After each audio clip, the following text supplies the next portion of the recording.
Não riam de mim, eu vou ter que falar no mesmo vídeo sobre Eduardo Bolsonaro, Adão e Eva, o bisneto da princesa Isabel e a negação do aquecimento global. Sério. Salve galera, eu sou Maurício Ricardo, inscreva-se no meu canal, ative as notificações, dê o seu like ou o seu dislike, comenta aí pra gente bater papo, que é um jeito que a gente tem de conversar, né? Engraçado que eu respondo algumas pessoas que me agridem, algumas pessoas que me elogiam, e as pessoas às vezes não vêm com tréplica. Eu respondo muita gente, né? E às vezes deixo perguntas no ar, essas perguntas não são respondidas. Tá difícil ler tudo, porque eu tenho também outro canal, e outro canal tem muita audiência. Lá são 10, 11 milhões de visualizações mensais, mas eu me esforço muito. Então, galera, o Eduardo Bolsonaro botou um post falando que o Brasil alimenta 5 vezes a nossa população pelo mundo, mesmo não utilizando nem 10% do território nacional para agricultura.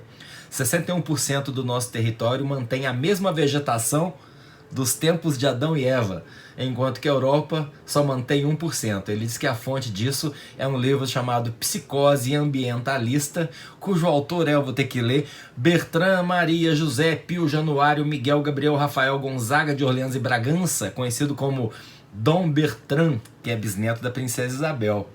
Ele é ecologista, ambientalista e negacionista do aquecimento global, o que por si só faz dele um alienado, porque o aquecimento global é uma realidade, gente. Me desculpem, é que nem o nazismo de esquerda. Você pode bater pezinho, você vai achar autor que defenda isso, mas não tem o menor sentido lógico nem científico. E aí eu fico pensando, que ponto nós chegamos? Por que que ele tá ali? Qual que é a desse post, né, nesse momento? Bom, basta dizer que o Olavo adora o Dom Bertrand e que tem muito monarquista dentro do PSL. Freudianamente, isso quer dizer muito. A relação entre monarquia e Bolsonaro tem tudo a ver. Quando o Brasil elegeu o Bolsonaro, ele não sabia, mas estava elegendo uma pequena família real. Isso ficou claro com a participação que o Eduardo e o Carluxo têm na vida política brasileira, sem ser eleito para isso. Um é vereador no Rio, outro é deputado federal, mas eles agem realmente como príncipes. Príncipes que se metem não apenas em questões de Estado, mas administrativas e, vejam bem, ambientais. É tão errado em tantos aspectos que eu não sei nem por onde começar. Vamos começar a falar um pouquinho, desculpe-me se você for monarquista, mas vamos falar sobre monarquia no Brasil, sobre a estupidez dessa ideia. A gente deve ter menos que 30 monarquias no mundo, todas elas têm como base a sua história. No caso do Oriente Médio e da África, na maior parte das vezes são brigas tribais, são tradições que vêm de milênios, e aí que se chega nessa coisa que num mundo que foi cada vez ficando mais eurocêntrico, a gente chamou de monarquia, e eles realmente agem como reis, embora não tenham às vezes esse cargo, mas são monarcas porque têm poderes que dentro, mais uma vez repito, do nosso eurocentrismo a gente chamaria de monarquia. Na Europa você vai ter vários exemplos desses, de reis, de monarcas, que são famílias, grandes famílias, né, feudais, bem Game of Thrones, sabe aquela coisa?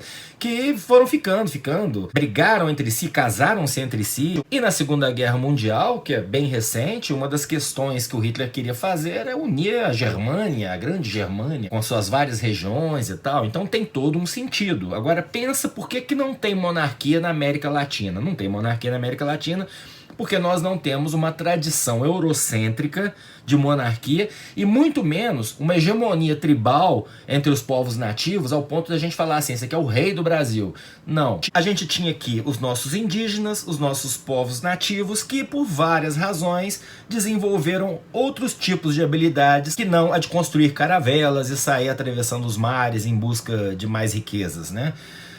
Quando o Cabral chegou aqui com o Pero Vaz de Caminha, achou todo mundo pelado, nessa terra se plantando tudo dá, imagina, você tá aqui, você é um índio, você consegue viver do extrativismo, você consegue viver da sua plantação de mandioca, você tá ali de boa, pra que você vai ficar preocupado em pegar um barco e ir embora? Você chega naquela praia, aquele coco que tá ali, tá de boa, beleza. Quem veio aqui espalhar doença, quem trouxe guerra através de espada e de pólvora, foram eles, foram os portugueses, foram os europeus, tá certo? E aí em 1808, para ser bem específico, o que que aconteceu? A família real veio de Portugal para cá, fugindo das guerras napoleônicas. Veio para cá, se instalou no Rio de Janeiro. Como estava morando aqui, eu tô falando do século XIX, gente. Portugueses vieram para cá, que era uma colônia no século XIX, como estavam vivendo aqui, deram um jeitinho no Rio, arrumaram algumas coisas, porque realmente as condições eram muito precárias, você vinha para morar aqui, você não ia chegar num lugar que as pessoas te odiassem. Então, claro que a família real fez todo um esforço para ser aceita pelo povo brasileiro, e foi aceita pelo povo brasileiro. Quando voltou, né, teve o famoso incidente da cagada lá na beira do Ipiranga, que virou um quadro histórico com ele levantando a espada e gritando independência ou morte, mas Dom Pedro I virou o nosso imperador, ou seja, a nossa família real era a família real portuguesa. A nossa falta de um passado glorioso para poder nos representar como os outros países da Europa, tinham as guerras contra os bárbaros, né? As guerras contra a dominação de Roma e tal. A gente não tinha isso aqui no nosso histórico, então a gente até começou a buscar um indianismo romantizado. Vocês devem ter estudado isso na escola, né?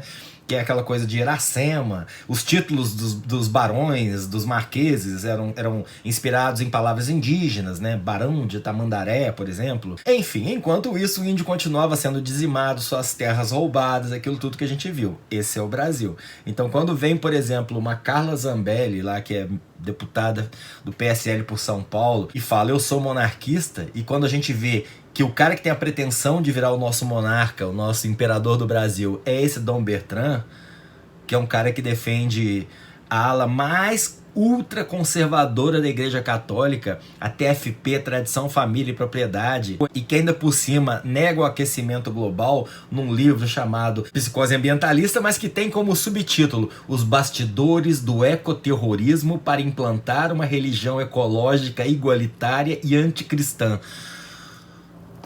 Não dá, eu não sei mais o que fazer, viu, gente? Inclusive ontem eu tava aqui falando que eu tô achando que o Congresso tava acordando, que não sei o que. Não, hoje o presidente já tava botando fogo na galera.